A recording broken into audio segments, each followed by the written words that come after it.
All right, what up, everybody? Welcome back to another episode of These Corona Times. Yes, we were gone last week and I missed you guys. Yes. We sure were gone, weren't we? Yes, we took off because, our dear friend had a birthday. And, now that she's one step closer to 40, we want to give her some time. He's crossed over to the land of the 36. Yeah, now that she's one step closer. Well, thank you. The alternative is not, is not what's up. Yeah. So let's keep aging. Yes. So, we wanted to take a little break for that, which we did. We had a watch party, a series of watch parties last week. I watched back the first episode with some of you all. That was extremely interesting.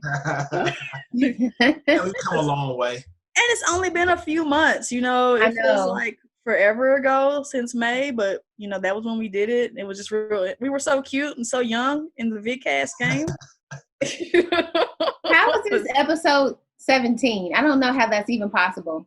Yeah, that's a long time, and that's not even consecutive because we're taking a few weeks off here or there. So we probably should be in 20 or 21 or whatever. But yeah, episode 17 is crazy. But we want to thank you guys for continuing to watch with us. We appreciate it. We appreciate the love.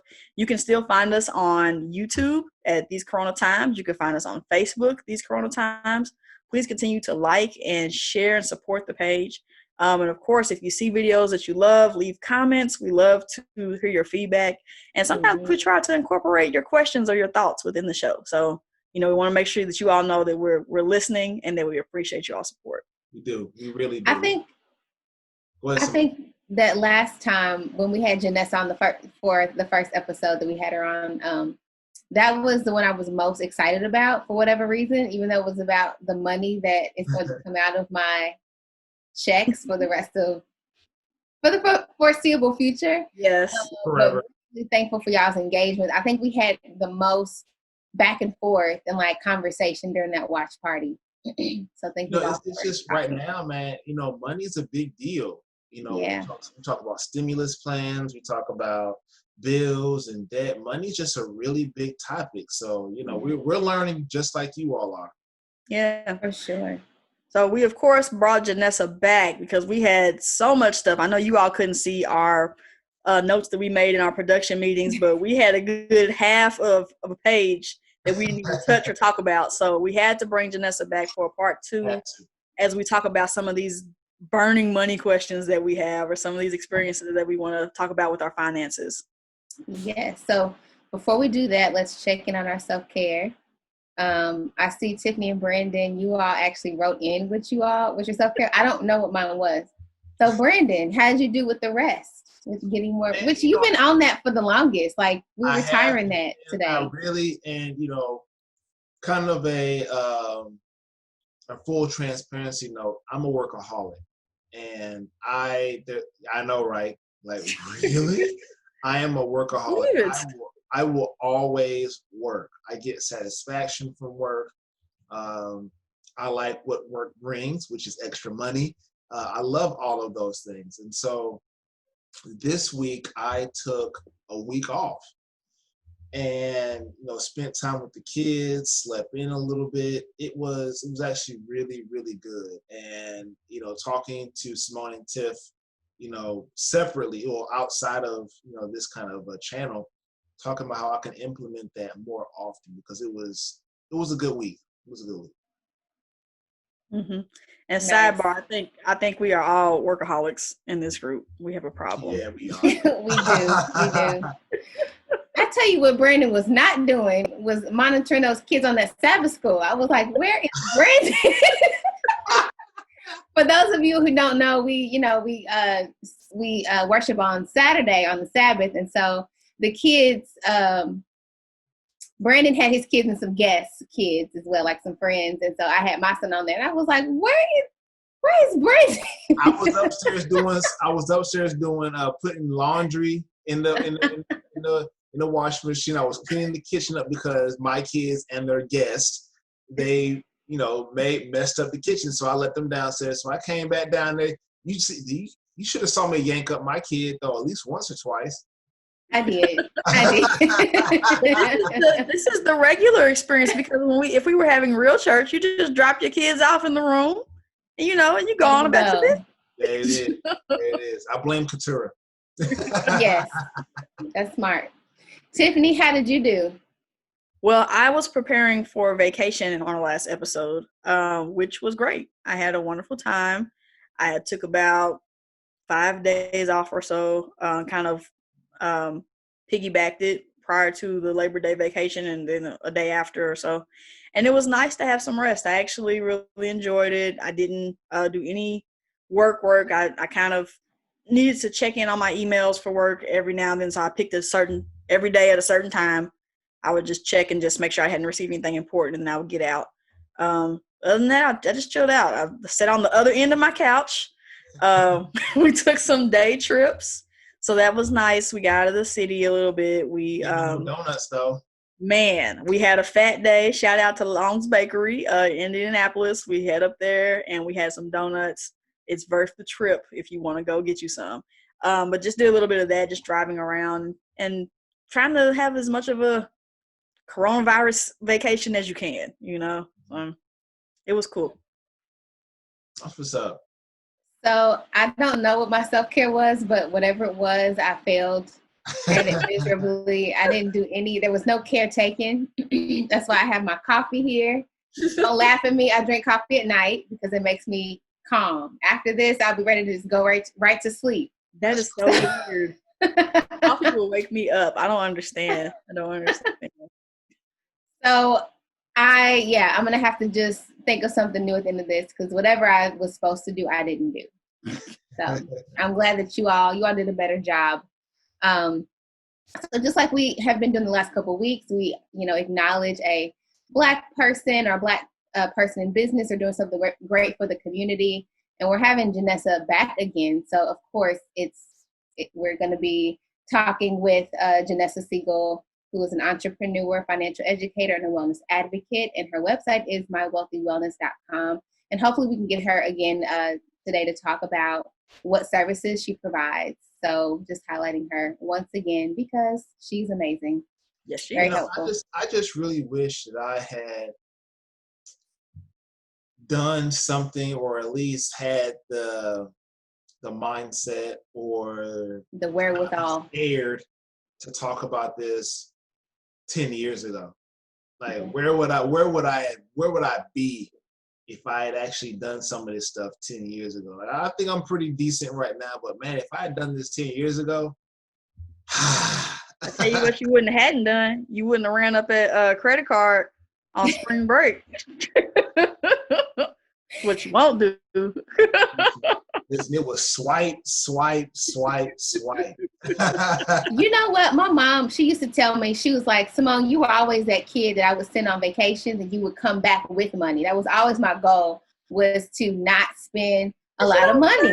Nothing. I'm like, nah, I don't need that. But I still wish I had known like some of the, tips and just rules around, wealth building or whatever earlier on. I didn't start any of that. I think I did like one class with Miss Yvonne, the Dave Ramsey, which was great. But that was later. You were later. married by the time, right? Yeah, it's just when we start having these conversations about finances, they just seem to be so late. Like I remember really only having a few conversations about this, one of which is in Sabbath school when I learned about the 10 shiny dimes and where one goes and where the rest of them goes. So you learn about tithe and offering right there. And then when, that's why I learned about it. And then my grandmother always taught me about writing down what you spend, keeping track of what you spend. But we never had the conversations about investment, not with anybody, not about making an emergency fund. I was almost 30 when I found out about emergency fund and how important that is, or, the idea of keeping a certain amount of cash on you, those types of things. Just we didn't discuss those things. So for many of us, I think these discussions are coming later in life. And had we had them, we probably would not have had those credit cards in college, Yeah. And Janessa today is going to talk about some things that we definitely avoid, which is family planning. And she had an experience that I think she is says that she would share about how to prepare or be prepared when you lose a loved one. And that's something I think we all can relate to. We just run straight away from that conversation. We do. All the time. Because So, of course you think about your mortality, man. We're invincible. We're in our mid-30s. At least I am. Y'all in your late. Wow. Oh, wow. Late of it all. Oh. You are in your late 30s. But, you know, I'm in He is 1 year older than us. You know Stop what? the tape. Stop the tape. And, you know, it's something that you don't think about, but, you know, I got a family I got to think about. Like, if I lose, if I die, if I get hit by a bus, how my family going to take care of the mortgage and the other bills that we have. So it's definitely something that we need to be thinking about more often. Yeah. And, you know, that mortality is all the more real now with COVID and even with the rampant racism that we face all the time now, because, you know, you have just two more things that you could not make it through 2020 from. You know, a lot of people our age have passed from COVID. A lot of people our age who are the ones who are victims of police brutality or racial injustice. So, you know, those things are working against us too. You just really never know. And so going into the introduction of this episode, you know, we want to talk about, again, family planning. And what we did ask Janessa to do was really kind of lay out some tips, kind of just some ways to get started. So I'll speak for myself in that it's hard to just make that first step. Like, what's the first step to do anything? But once I get it, I can go. But getting started is kind of scary. And she's going to offer up some tips for that. Also look at some family planning. And I think we're going to also look at some of the, for lack of a better phrase, get rich quick schemes. You know, we all know those individuals who have an opportunity that we should not pass up. And pass it by. But you know, and you know, how do we separate? You know, and Tiff made a really good point earlier in the week. We were talking. You know, each field has kind of like these hard and fast rules. Like, this is how you look at a good document. This is how you know that this information is fairly reputable. How do we know about that when it comes to investments? What are some rules to look at when it comes to that? So Jess is going to be talking a little bit about that as well. Yep. So we'll be right back with our special guest for this week, Janessa Siegel. All right, as you can see, we are back, and our special guest is with us this evening. I will let Simone reintroduce her. She's back with her special background, her backdrop, My Wealthy Wellness. So this is, again, Janessa Siegel. She is the founder of My Wealthy Wellness, LLC, which is an organization created to improve individuals' quality of life through financial wellness education. And again, her website is www.mywealthywellness.com. So thank you for being here again, Janessa. We had so many questions of our own and others as well. So thank you for coming back. How you doing? I'm good. Thanks for having me back. I had such a good time last time. So thank you for bringing me back. Yes, we enjoyed having you on. It was a great discussion last time. As we noted before you came on, we had so many points that we didn't even cover them all. So we had to have you back to talk some more. Had to. Yeah. Thank you. Thank you. So who wants to start? Who wants to start this week? Go ahead, Simone got it.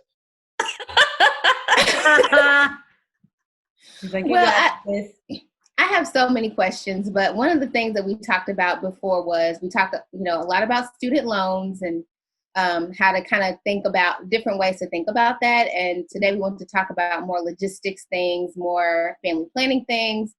And you had talked about sharing or being willing to share your experience with the loss of your mom and what that was like for you, how that impacted your family financially. Are you okay with talking about that today? Oh, yeah, absolutely. Mm-hmm. Hopefully my story can help people. Do you want me to start with the student loans, or what would you like for me to? No, I was just kind of recapping from last time, but we can move. Yeah. Mm-hmm. Yes. Well, I'm glad that you did mention student loans, because I did want to bring up how helpful it can be if you can pay on your student loans to pay. I actually posted a post on Instagram just showing the difference in what it looks like to not pay anything on your loans versus paying a certain amount for the remainder of this year. And it really does make a difference. Even $40 for the remainder of this year made a difference of about 1 month of payback period, and also a little over $100. Let me And tell you so, something, Janessa. I saw that and I felt triggered. I feel like you were attacking me.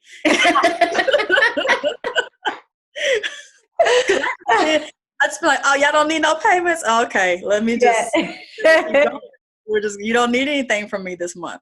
But right. see how that plays out with the payment. And I think you did like a different breakdowns, like $40, $100, like $1,000, whatever you decide to pay, how much it will help you in the long term.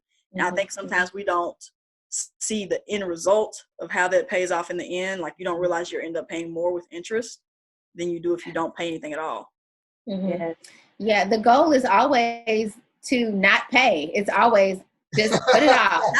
Seriously, we joke about it, but it's true. We're like, nope, I'm not paying that. But we actually hurt ourselves by not being just a little bit more proactive. I mean, I also think when we think about repaying, I think of thousands and thousands of dollars, but it doesn't necessarily have to be that. So that was very helpful to see that as well. Thank you. Thank you. And for anyone who wants to see it, it is on my Instagram, My Wealthy Wellness. Follow me. Yes. Instagram. I just followed you not too long ago. You got a lot of good info on there. So keep up the good work, sis. Thank you so much. So yeah, it's just if you ever have anything you borrow and they have 0% interest on it, pay that down. If they're like, yes, for the next 10 months, it's 0% interest, and say you borrowed $10,000. That is awesome because everything you pay is going towards the $10,000 and nothing is going towards interest. So that by the time the interest starts to accruing again, the principal is now less. So the interest that's going to grow is going to be less as well. So that's why it's just really helpful if you can pay on something, just go ahead and pay on it now. But in terms of my personal story, for those of you who do not know me, my mother, she passed away in December, and she was the caregiver for my stepfather. And going through a lot of the planning for her services and just making sure her affairs were in order, it really opened up my eyes towards a lot of financial protections that families should have and don't have or think they don't need it. And so for us, by her being a teacher, she had the teacher's pension, there's a death benefit. So we're thinking, oh, that there's death benefit there and she has life insurance, everything should be fine. But the benefit was only $5,000 and the life insurance was only $5,000. So those put together were only $10,000 and the funeral was more than $10,000. So as you can imagine, not only grieving the loss of a loved one, but having to now calculate how much you can get together for a funeral, but also who's going to help take care of the household as well. Wow. And so in realizing that, I think it is very important for families to discuss estate planning, to discuss writing wills, and also to discuss what does caregiving look like in your family. So for us, my mom being the caregiver, she took care of a lot of the doctor's visits, medications, all of that. But now that she's not here, we've had to restructure basically the fabric of the household to make sure that my stepfather is not only taken care of, but also that there's not too much money being spent on caregiving services. So talking about that early can help alleviate a lot of issues that you may encounter through something like that. But in terms of estate planning, this is everything from who does the house go to if something happens to me? If I have a spouse and children, are they going to be taken care of by my retirement funds? Or if I don't have a lot in that, do I have life insurance that can help cover not just replacing my income, but also the debts that I may leave behind that my family would have to take over? And a house is one of those big debts that is difficult to pay off when a spouse passes. Well, wait, Janessa, you mean that when the person dies, the debt doesn't die with them? So that's what I had thought. Right. So I'm glad you said that. So if they are the only person who has paid, if it's just in their name, depending on the state, I will say this state by state, you were not held responsible for their debt. However, there can be cases where if the person is married, the company can come after the spouse for the remaining amount. They will likely not win because, their name is not on the account. It's not their account. But that is something just to be aware of and to know about. Now, if you co-sign with somebody, if both of your names are on a loan or whatever, and one person passes, you are still held responsible for that loan. Mm-hmm. So that is when, if a person passes, that debt doesn't go with them. So I think it's be very careful in co-signing things, because you are saying you will also be responsible for this. Ain't co-signing nothing for So, but no, No, if you never. Just realize you can't die. Okay, Right. You must stay alive. You got to stay together on this thing. My mama didn't even want to co-sign for me on the apartment. I was like, Mom. Listen, I am appreciative of my parents who co-signed for me. I did not have established credit until I was in graduate school. And that's because I didn't have a credit card in undergrad. I didn't have a car payment. I was on my parents' insurance. So I wasn't actually paying for anything. And I had a phone in my name, but I paid on time. And with phones, when you pay on time, it doesn't really show on your credit report. But if you miss some payments it shows and you are delinquent, they're going to run me my money. Yeah. So they had to co-sign for me for a lot of stuff because I did not have established credit. So in those cases, co-signing does make sense. But if it's a situation where somebody's like, hey, I want to buy this property, but I don't have that best of credit, can you help me? Nope. You can pray on that. Yeah, take that to the Lord. Didn't even pray. Simone take it to the Lord and pray. Huh? Simone didn't even pray. Right? She's like, no. Yeah, those are just things to think about when it comes to estate planning. Just protect yourself and the people around you. Going through what I went through, I feel everybody should have different protection plans: life insurance, homeowners insurance, renters insurance, car, all of that, because you just never know. And the funny thing about that is most of us have those things.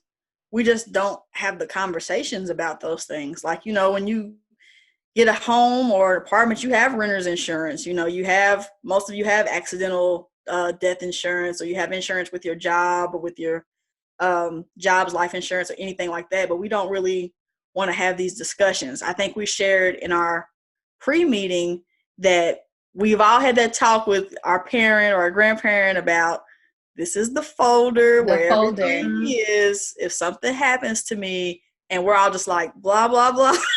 Right. I don't want to hear that you're going to live forever. Yes. Yeah. We don't want to talk about it. For me, it's scary.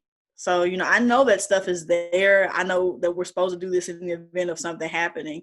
But I just don't want to discuss it. It's like it makes things too real. So yeah.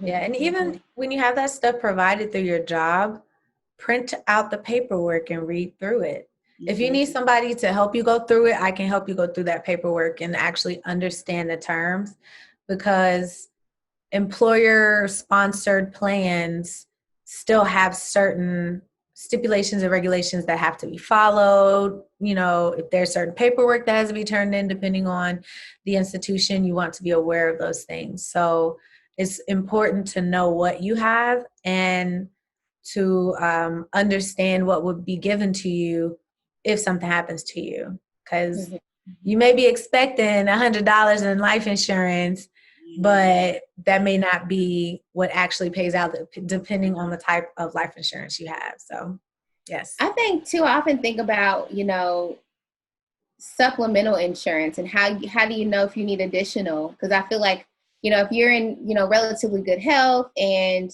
obviously you don't know what's going to happen to you, but if it, my thought is, oh, well, we're good with whatever is provided by our job. How do you know if you need additional?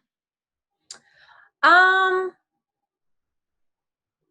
State Farm be having some good, right? Some good deals, bundle everything. Yes. Wasn't it in the Dave Ramsey thing where he was talking about like some types of life insurance were kind of not worth it to buy some of those policies because Probably he was probably referring to and I'm not saying this to bash any kind of insurance, I'm just going based off of facts and things. He's probably referring to whole life.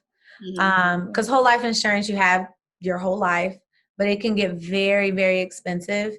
And depending on how long you've had it, how high your premium is, and how much money you have in the cash value section, it really is not worth how much you are paying for it. Because there have been people who have whole life, and by the time they pass, the premium was so high it ended up lapsing, so they didn't have that life insurance. Not even paying out no money for it. Right.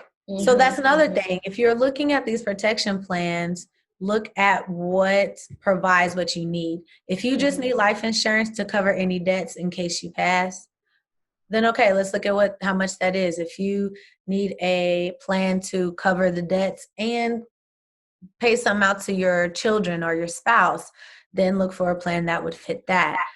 Everyone has different needs, so it's important to know what your needs are and then find plans that fit that. Makes sense. Yeah. So I guess what you're saying is when you know, as it relates to planning, you know, when that paperwork comes in, I need to actually like print it out and keep it and try to understand it. And also don't run away from my mother when she's coming at me with the folder. You know, as I think about it, again, the norm is to not listen. Year after year, we go through, like, she'll text me and ask me for some information, like, oh, this is about life insurance or it's about whatever. Yeah. But once we know where it is and what it is, then we're done with it. Like, unless there's big changes, like, this is where it is. I should know that. And there's probably something, I don't know, psychological going on for me to not know where it is, because I should know. Yeah. I just don't want to deal with it. Like, it's sad. So, it's hard. It's a very deep conversation to have. And what was I about to say? In having those conversations, it just puts life into reality. Like, we're not going to live forever. So let's make sure that when that day comes, people don't have to worry about so many things. And that's why it's so important. Read the contracts you have, read the policies you have, because it can be really easy to get short-sighted by a plan. Like, the smallest thing could change stuff. So that's why it's just important to know what you have and ask as many questions as possible. In your estimation, Janessa, what are like some of like the mandatory documents that someone of our age group needs to have? Absolutely. So you want to have any information associated with certain accounts. So if you have a 401k, 403b, 457, I think it's C, different retirement accounts, you want to have that information, mainly because all of you have beneficiaries. So one, you want to make sure your beneficiaries are listed. And two, you want to make sure they have access to that information so that these companies can be contacted, versus months later, they're sending stuff to you saying, we found in our records, yada, yada, yada. So any retirement accounts you may have, paperwork for that, your birth certificate, as well as Social Security card, having those, any policies that you have. So life insurance, homeowners, renters, car insurance, all of those have the documents virtually, because a lot of people are going paperless, but also have it physically, because, and that's another thing, have someone you trust, give them all of your passwords to your accounts, because if they need to access any of your accounts, then, or vice versa, then you have that information. Banking accounts as well. So if you are married and your spouse's name is not on your account and something happens to you, then you will have to go through, I can't remember the name of it. But basically, you have to go through the courts to get access to that account, because your name's not on there. So having the information like a marriage certificate, birth certificate, Social Security, number as well as death certificates. All of those papers can help you open up accounts. But even if it's before death, any accounts that you have that stuff together and locked away. Put in a folder, say don't throw away, or please keep, or pertinent information, and just put it all in a folder. So friends, do you all have the folder? I'm sorry, what do you mean? Do you Actually, thinking about this episode, there was something that I heard from somebody who made a really great point. They said get a binder. And I said get a binder and have all like contact information. Like, for me, it would be, if I were to, me and my wife were to pass away in a car accident while my kids are with the babysitter, they can have my mom's and, have their godparents, contact information, have like their doctor's name if something were to go wrong, just having like real pertinent information in this binder, so that way somebody can at least make calls on your behalf to kind of, just in case something happens. That's real good. Emergency contacts, yes. Doctors, all, yes. That's good. And again, it's like once we start or we have that list or whatever, then we've got it. It's just about approaching it. And also, I think it's so important too, because we're setting a new standard for our children and for the people coming behind us. What did you say? Yeah, keep it updated, like your mom is trying to do with you, like once a year. You gotta tell your son when you're about to do something. I know. Even if it's once a year, every 6 months, doing a checkup to see if the information's still relevant. But it's setting a different standard than what we were brought up with, which was you deal with crisis in the moment. It's like, again, it's that whole idea of survival versus thriving and just not being proactive and being reactive. And, I think I definitely want better for my family, especially for my son. As much as I personally just hate leave Sean older talks, you don't leave Sean what? For our son. You know what, Janessa? You know what? Especially for my son. Sean just out the picture completely, man. Well, it's not about him no more. It's about the children. Okay? About the children. The legacy. As much as I hate having the folder talk with my mother, my grandmother, I have also had to do it Janessa's way a couple times, unfortunately. Had my own experience with untimely passings and having to look through papers and find passwords and, figure out what goes to where. And, as much as we are sometimes paralyzed with fear over the alternative of having this conversation about mortality and things go after, let me tell you, the planning is better than trying to figure it out as you go. Because it's a lot, you're already, as Janessa said, just dealing with the grief of losing somebody. But on top of that, you now have to go through all their stuff and try to find where this goes and where that goes. And, why didn't they also get a little residual anger? Like, why didn't you do it this way? Oh gosh, yes. Oh, yes. That happened so much. I was like, why isn't this organized? So many emotions. Yes. What'd you say? I said on top of grief. Yes. So yeah, it relieves a lot of stuff. Like when I think of preparing for your future, being goal-oriented, building wealth, the biggest hurdle so many people have is mindset. And you have to shift your mindset to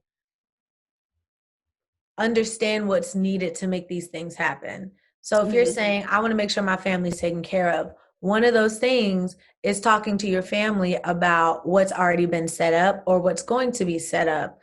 If you're somebody who's like, I want to have something to give to my parents or my siblings or whatever, that takes planning, that takes looking in the future. So moving beyond the current fight or flight feeling is what's so important. Yes, it can be sometimes scary. Yes, it can cause a little bit of stress, but like Tiffany said, planning for what is to come makes everything so much better. so much better. Yes. I can recommend, and Janessa, you may be able to confirm or deny this, since it's never a good time to really have this conversation. I always think around time when you do your benefits, when you update your benefits for the year for your job, it's probably just a good time to bring it up, update your binder if you have a binder. Brandon, I'm gonna start a binder, and I got really excited about that binder idea now, so it's a wrap. I need to get on it. I need to get on it. I got a bunch of binders. Yeah, you do. You do. Oh my gosh. I got a bunch of binders. So I don't know why I just take one of them out and just say this is the emergency binder. Yes, just do that. Yes. Yeah. You know, this also makes me think about also related to finances. If you do have someone in the family who needs, you know, specialized care, for example, and I wasn't close to my mom's sister, but she did pass away unexpectedly, but she had severe mental illness. And so we were really, really worried about, you know, what's going to happen to her after my grandmother passes away. Now, she ended up dying before my grandmother, but it was something that was really weighing on my mind and my mother's mind, like what's going to happen with this.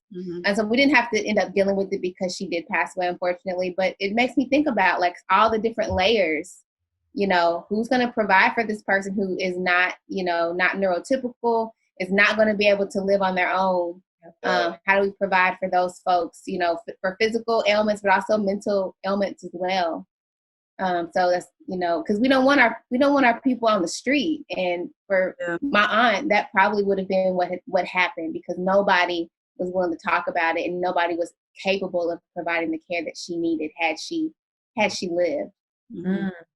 Yeah, caregiving, that's a whole life within itself. Everything from the time commitment, the monetary commitment, the physical, mental, spiritual health of all parties involved. It's a lot.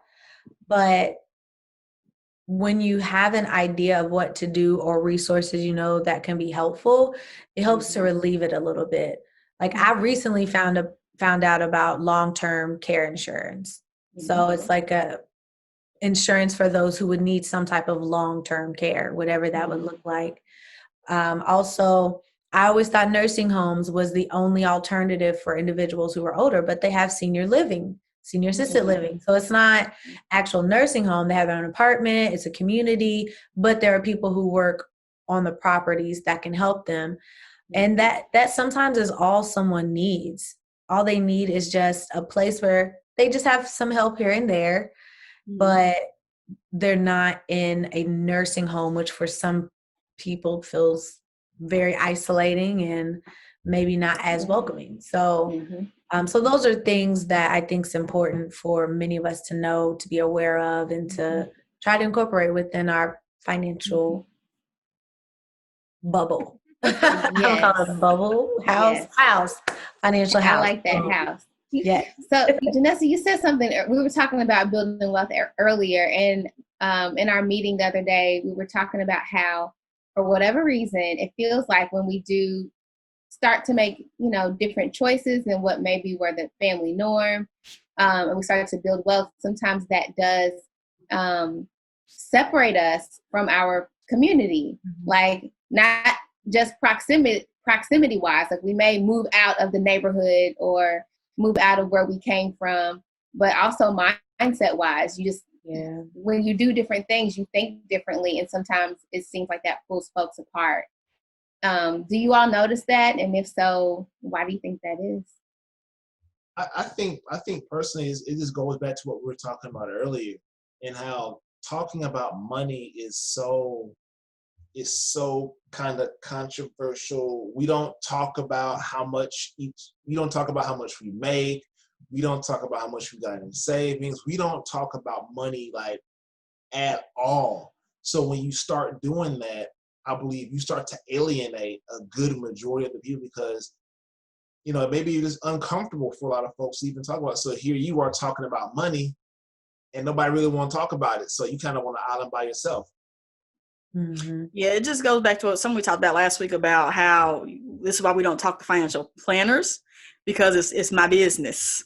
My pockets is my business, and we don't even talk about my business in the streets.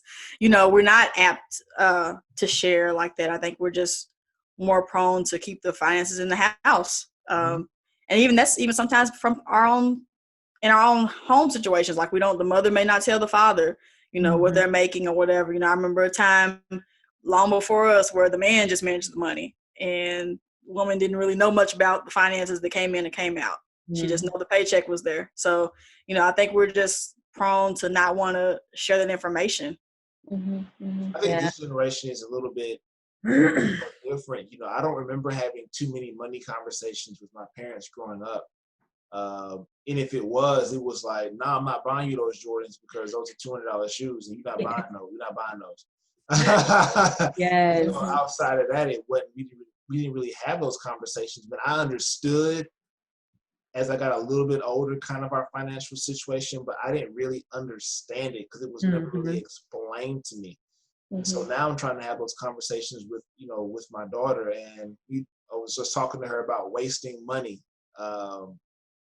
She didn't put some food in the deep freezer, and so we had to throw it away.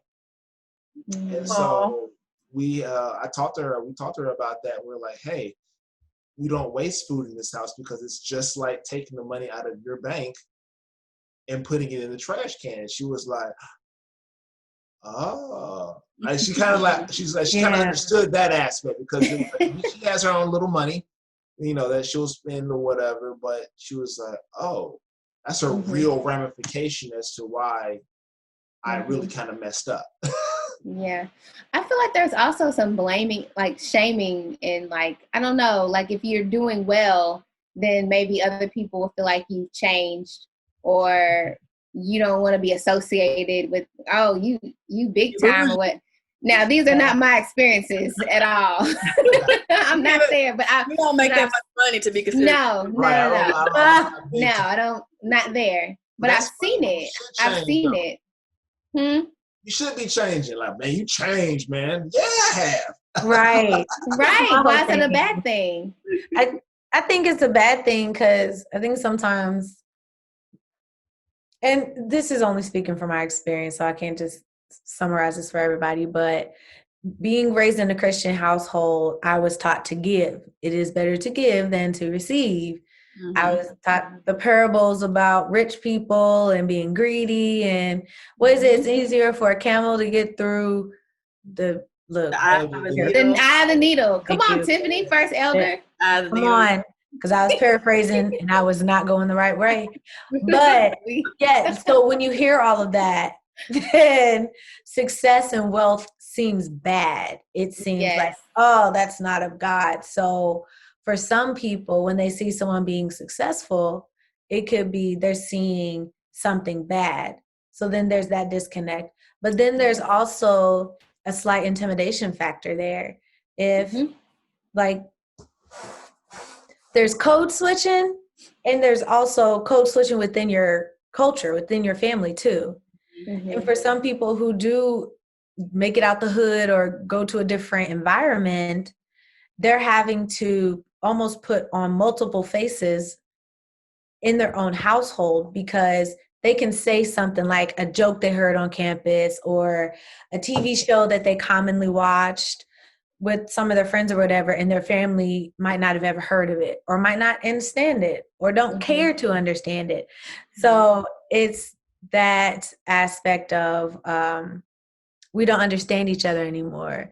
And then there is just flat out people thinking they're too good, or on the flip side of them, individuals saying, oh, you think you're too good, and then they separate from that. So there's a lot of separation that I have seen, but I've also seen a lot of people reaching back too. I'm seeing more and more people trying to build up their own communities, which I think is amazing. If more people took the resources they have and brought it to their community to fix it up themselves, that's building wealth within the community. That's providing resources for level out the playing field.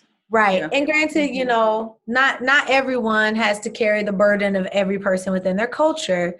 But if real estate is a passion of yours, why not fix up the real estate in a neighborhood that you knew about that needs to be fixed up? Rather you fix it up versus somebody coming in, gentrifying it, which means you come in, you buy the stuff cheap, you fix it up, make it too expensive for the people who originally were there to live there.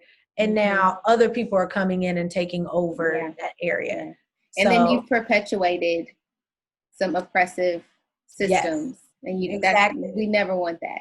Exactly. So I just think people should just build up their own community, buy the houses where you used to live. Or if you didn't grow up in the community, you might have known someone who grew up in the community and you can still help. Absolutely. Well, So go ahead, Brandon. No, go ahead, Sloan. Go ahead. I was gonna shift us because this is about that. It's almost Q&A time, and I'm ready. I was like, it's about 9:00 now. You've been Before, rolling. before we do that, though, not one of our questions, but something we said we were gonna hit on real quick in the last episode. Janessa, we may get a second round of stimulus checks. Now, the first one already gone, so let's not talk about that. But don't say gone. I mean, we had it for months. It's probably gone. It's in the savings. It's gone in the savings. Yeah, yours might be, but mine is. Mine's went to a regulator, so I know where mine is. Regulator? Ma'am, you know you gotta do what you gotta do. When your pockets get warm, when you have things, and you just walking around like, oh, got money. Things in your car just decide they want to break. They don't want to be a part of this anymore. They want to die. That was Joel. That was Joel regulating. That's what that was. Regulate. Yeah. So we having regulator issues though. Mine's broke. Brandon's broke. Simone's probably about to be next. Man. No. I have a new vehicle. Okay. Nothing. I paid my dues with the car issues. Okay. I drove my car for 35 years. Yes, till the wheels fell off. Not like more like 20, I guess. But you know, like anything past like 15 to 35 years, anything past it. Yes. But seriously though, we might be getting that second round. You know, now that we spent through our first one, many of us and listeners as well. What do you suggest doing with the second one? So, first thing I would say is look at your needs. Look at what needs to be covered. So if you're somebody who is in between jobs, you're furloughed, you may not know where your next check is coming from, cover your basics and needs first, your essentials. So whether that's rent, mortgage, utilities, food, water. If, say, the majority of that's covered, but food is kind of scarce, use that to buy some food, some non-perishable and perishable, so that it's stacked up for a little while for you. And then once your essential like need stuff is taken care of, then you can look at other things that are needs, but not at the high part of your list. So that would be something like, if you're someone who frequents a gym, or if you're someone who normally uses, I don't know, yoga or reading or music to help you de-stress. It's a very stressful time. So making sure you have enough to cover those things that cater to your mental health is important too. So I would say take care of that as well. Then if all that has been taken care of, if there's any debt that you have, I would say if that amount can pay off your debt, then just pay it off, because then that's money in your pocket.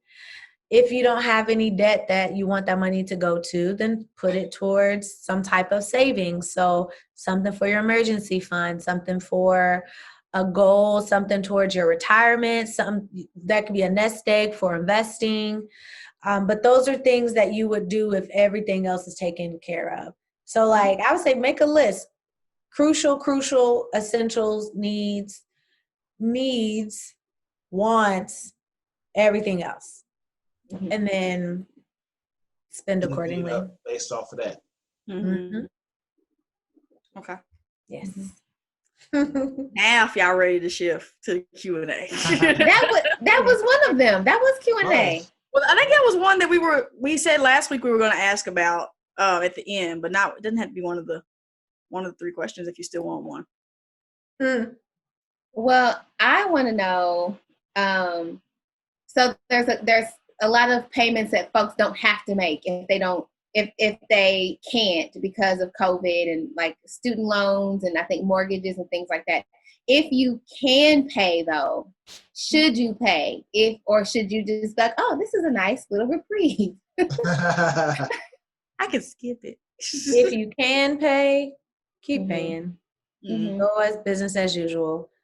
Mainly because depending on the relief program, the interest rates could have been reduced or they could have been taken down to 0. If it's 0, then you're paying down the principal.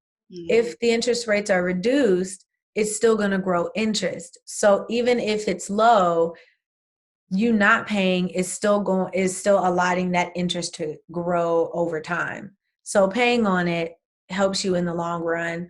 But also the other part of that is psychologically, if you are not paying on something and you put that money aside somewhere, or say you actually spend it, you then start getting used to having that money to spend.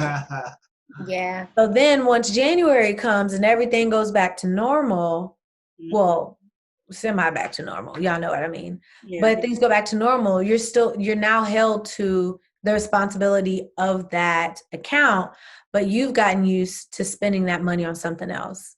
So to avoid setting yourself up for it, just keep going business as usual in terms of paying for stuff unless you can't. And if you can't, talk to whoever your loan provider is to see if they can work something out with you. But yeah, not paying on, I think, can really hurt in the long run. I read somewhere that communication with the lender, whoever it is really important. Don't just avoid it. Talk to them, because you showing that you are trying to work on it or something, it makes people want to kind of give you some help. Or absolutely. Yeah. This is a sidebar. There's a TikTok where a woman is talking about extra attentive listeners. She goes, absolutely. And so now every time I say absolutely, I think of that. So I apologize. Anyways, but yeah, I think there have been many a times, I tell students this all the time, there have been many a times where building a relationship with like a professor or an administrator has helped me get, bump up my grade a little bit, or they let me know of a scholarship beforehand before other students knowing. So same with landlords and loan servicers, like just talk to them. And when you're talking to them, understand the person you are talking to on the phone, 9.9999999 times out of 10, they are not the one who can make the final decisions to change like certain things in your account. So coming to them with an attitude, it's not going to change nothing. Yeah. And they're already working in a business where they get a whole bunch of attitude from people anyway. So sometimes just, oh, hi, how are you? That small thing, asking how they are, you'd be surprised how that almost changes how they approach a conversation. And then you may get that person that can make these changes. And because you were pleasant with them, they're more willing to help you and to try to find ways to make sure you're successful. So yes, talk to them, call them, talk to them. Yes. You want to ask your question, Brandon? I'm waiting for yours. Oh, okay. All right. So mine's is kind of something that Brandon alluded to earlier. In a time where COVID's rampant and there's a lot of opportunities to make money quickly, what is a good way to tell if every opportunity that passes by is a good opportunity? Like, how do you vet those things to see if they're worth the financial risk of investing or taking part in this in an event? I don't want to say scheme. This is taking part in an opportunity. So what's really hard when it comes to putting your money into something is understanding what the return may possibly be. So with investing, especially in the market, there's no guarantee you're going to get X amount. Now, through a lot of research and algorithms and estimates, they can give you an estimate, but I can't guarantee that, say you put this money in, you're guaranteed to get this money back. Mm-hmm. So anytime you hear somebody say guaranteed you're going to make money or you're going to get this back, that's a red flag. Second thing that I would say listen to or pay attention to is the duration of time. Sometimes things can be really good and it's not too good to be true, but those are extremely rare. And usually those are those one-time cases. It's not continuous. So if someone is talking to you about investing into something and they're like, yeah, and in 2 weeks, you about to get like $8,000. Okay. If that's the case, let me see the calculations. How is this calculated? How is this such a quick turnaround? What is this money coming from? Like, understanding the ins and outs of whatever system they are referring to is important before you invest. Now, things like talking to a financial advisor or someone to invest your money into these larger companies, they are trained to understand the stock market. But even ask them questions. If you don't understand what annual percentage yield means, or what it means by rate of return, or when we say the market going up and down and buying stocks and bonds, like if you don't understand that, ask questions. Ask them, because it is their job to make sure you understand where your money is going.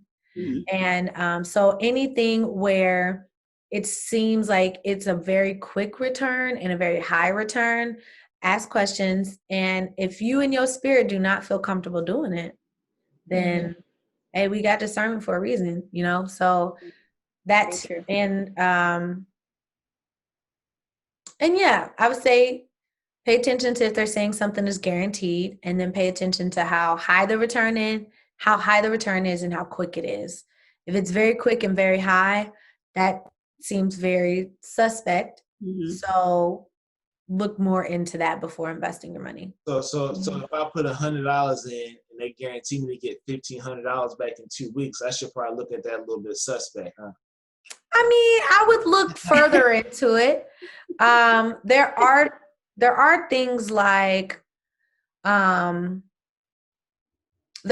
blessing looms and Susu plans that can be similar to that. But the thing about it, with Susu, they're gifts. So it's not guaranteed that your money is going to come back to you. It can, and depending on how they set it up, it can be very lucrative, very self-sustaining, but understand that Susus were created to provide gifts to to help people in the community get help or assistance and thrive. So yeah, those are one of the things where you put money in and it can seem like the money will come back to you, but it's not guaranteed. It is a gift.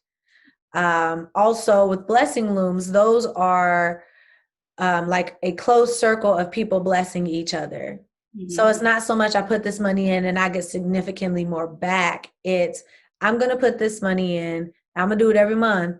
And when my month comes around, I'm going to get the blessing, and then I'm going to continue putting money in to bless other people. So I think it's very, very, very important to understand the structure of what you're putting your money into before putting money into it, because that will help you determine if you feel comfortable doing it or not. Yeah. And based off that, Janessa, I want to recommend starting a blessing loom right in this square right here. Let's go. Be the first recipient of the blessing. You want to be the first? Okay. Let's do 350. Put 350 in a month. There it is. 3.50. Is that what you said? That's it. You got to start small. But you got to crawl before you can walk. Yes. You'll be blessed with the meal. Right. Go ahead. Right. Janessa, you talked about some physical things like gold or silver and how those are like buying, because we're seeing folks say like buy silver or whatever, and that is something we should look into. Yeah, Possibly. so physical assets, Mm-hmm. I just think it's nice to have because you are diversifying your portfolio. When I thought of having assets, I thought of investing, property, and like a retirement fund or something. I didn't think about paintings or antiques or jewelry. And so those things do have value in them. So I would say get them appraised, see how much those things are so that they are insured and you have that as a part of your liquid assets. In terms of like gold and silver, those two materials tend to be, I don't know if mid-grade is the word. And granted, I'm not giving any investing advice. I want to put that out there right now. I'm not securities licensed. This is just me talking about things. So please do not take this as me giving you investing advice because I am not. Sign here. So, but yeah, gold and silver, those seem to be like kind of in the middle, but it's a physical, whatchamacallit. It's something you can hold in your hand. Mm-hmm. So if something happens to all our technology and someone pushes the right button, all of those electronic accounts and everything that's monitored virtually can be gone.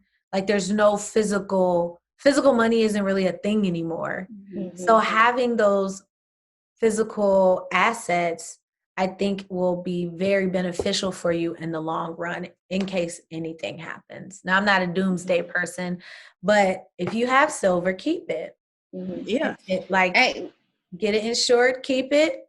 And hey, if you have a rainy day, you can sell it and get a good amount from it. You know what I'm saying? So yeah, having physical assets, I think, is becoming more important now. Mm-hmm. Mm-hmm. Yeah, you're very right. I think many of us felt that the whole thing of we have, you have this money. Like if you check your retirement account, you have that money there. Mm-hmm. But I know at the beginning of COVID, looking at your retirement account was like, it was not good stuff. Ooh. Like every day it'd be like, you've lost 5,000, you've lost, it's just like, let me stop looking at this. Yes. But that's just that's not money that's really in your pocket. It's sitting in an account somewhere. Yep. And because of this thing we can't control, that account is now being depleted, day after day. Mm-hmm. Mm-hmm. But also know, if you're at the point of investing, also know that that's going to happen in the market. So what hurts many people is they see stuff going down and they take their money out. Like, no, leave it, because historically it still corrects itself. Mm-hmm. So long-term accounts, don't panic and take the money out. One, you'll get penalized. But two, the way they should be running your account is when the stock market goes down, they should be buying more so that when it goes back up, now your portfolio is worth more. Yeah. So it's very important to understand it's a long-term game. So you don't want to dip in and keep switching stuff around too many times and taking stuff out. So, yes. Janessa, can you talk about or just name some resources that people could go to or to read if they want to just do some of their own research? Mm-hmm. So you can visit my website, www.mylocalwellness.com.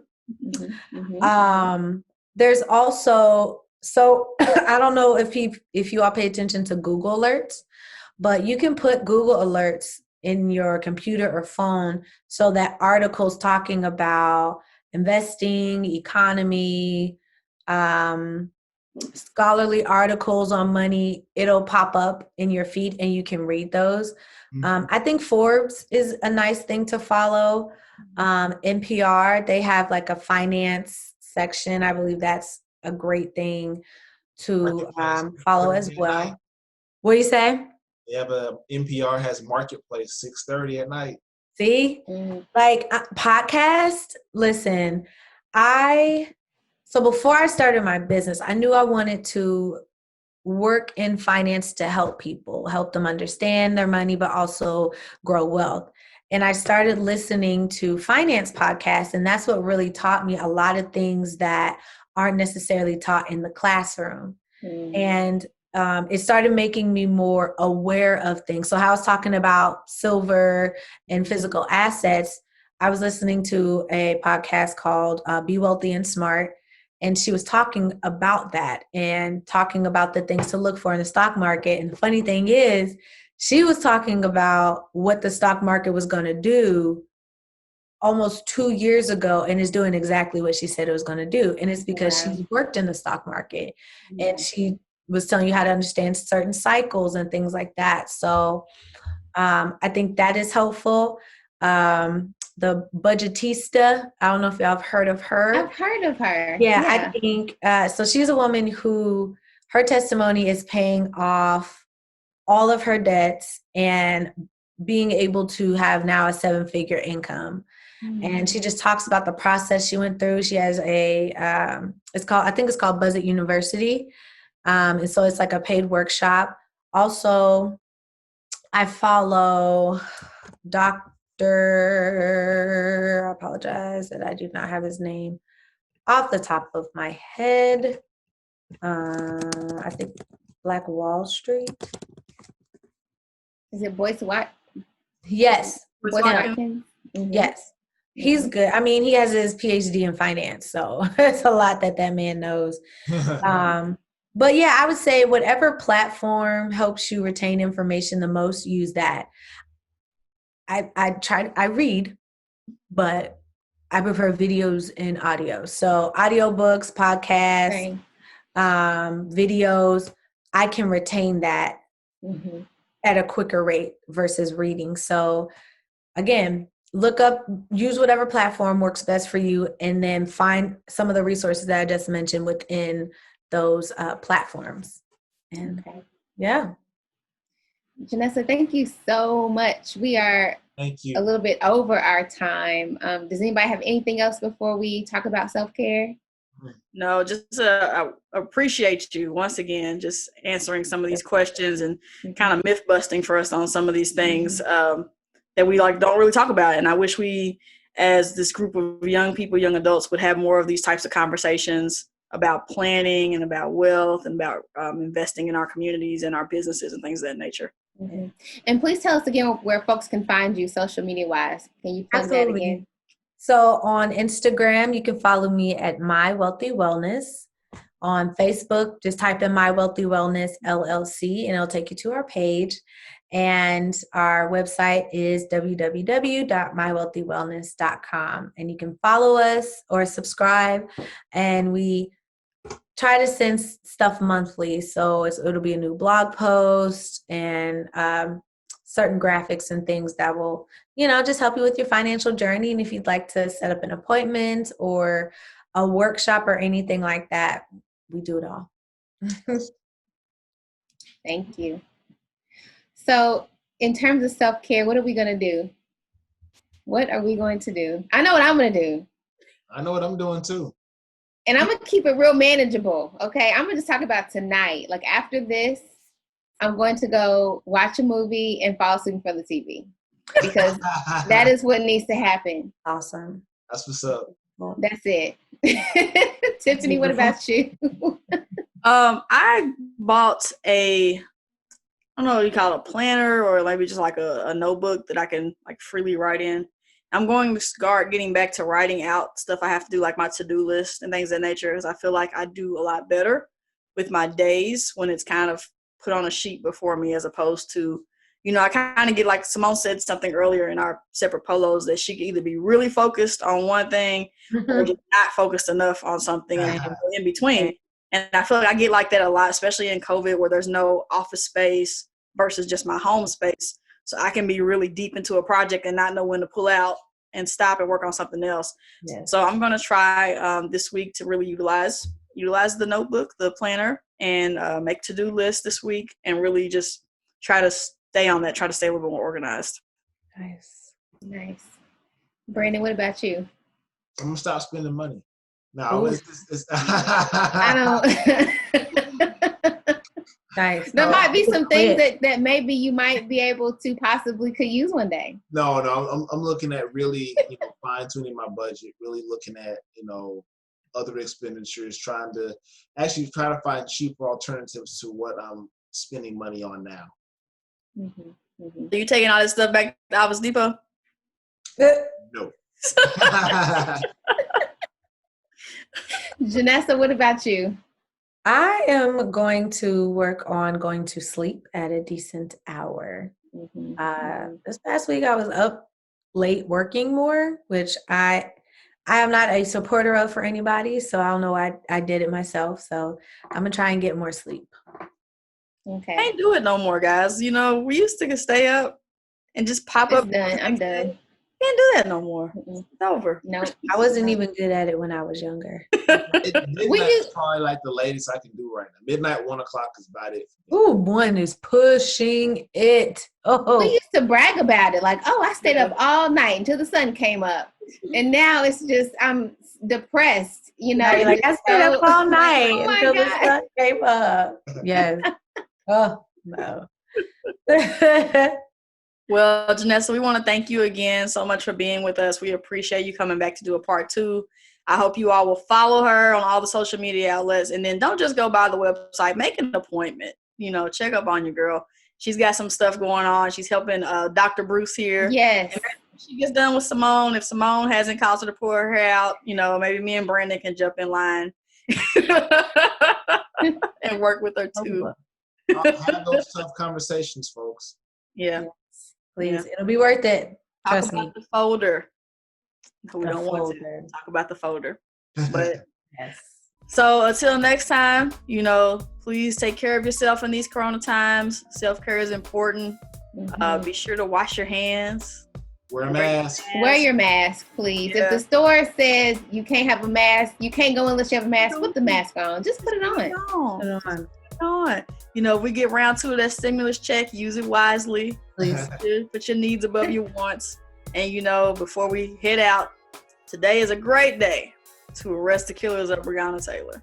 Yes, today is the day. Or tomorrow, in the morning, whenever. Or, you know, whenever Mr. Cameron just gets around to it, it'll be nice. But until next time, folks, we remain yours. Remain yours. Thank you all for watching. Yeah, deuces.